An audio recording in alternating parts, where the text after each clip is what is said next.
biggest change in my life was when my husband left me and I was homeless.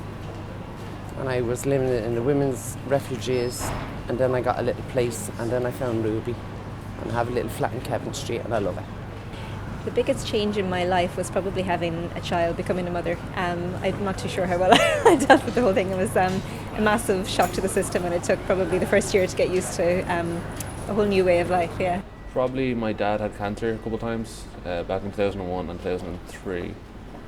So he was quite ill for a while, and the therapy made him better or sicker, so it was kind of hard to see him in such a shape like that, but luckily he pulled out of it, and I think we just kind of rallied around him and made sure he had everything he needs, and that was a difficult change, but luckily he got through it. So I had to let go of an awful lot of my ideas about how my life should be, because it was no longer my life, it was kind of in the hands of someone else, the child. So I just had to let go of having control over so many things, and go with the flow a little bit more. I was born on Francis Street in Dublin, which is the heart of the Liberties, where the people are renowned for their resilience. So whatever came along, I just dealt with it at the time. I've had tragedies in my life. You know, a younger brother who died when I was 15, he was 13.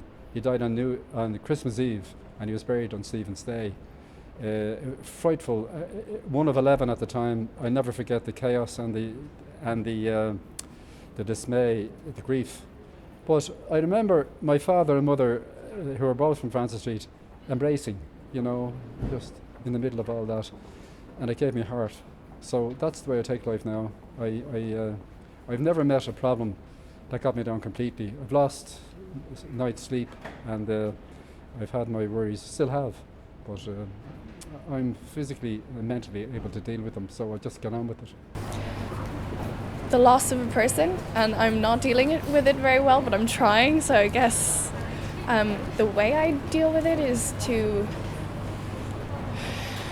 I'm going to be brutally honest, and I internalize everything, and I'm very bad at communicating to other people about how I feel and everything, so I don't. Pushing people away, that kind of thing. Just generally leading an unhealthy coping lifestyle. I suppose quitting smoking cannabis was a big change, yeah. Smoked a lot of weed for a good few years in my teenage years, and one day I just decided to quit, and I haven't smoked anything since. And that was a big change, because my whole life kind of revolved around all my friends as well. But I made a decision to just stop cold turkey, and probably one of the best decisions of my life, to be honest with you. How did I deal with it? It was hard for a while, but just willpower. When you decide you want to do something, when you decide you really want to do something, or really want to stop, then it becomes easier. You know, there was nothing in me that wanted to keep doing what I was doing anymore. So that's how I dealt with it. I just made a decision and followed through with it. My mom passed away about a year ago, and she was my only family, so it was pretty hard. I dealt with it by, I don't know, kind of just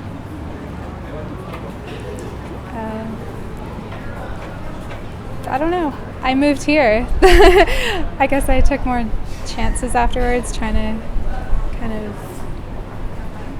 because when something so huge changes, like I'd always been afraid of change, and suddenly like everything had changed, so it was kind of easier to change other things and take more risks. So I guess I took more risks. You got on with it. Pull up your socks and get on with it.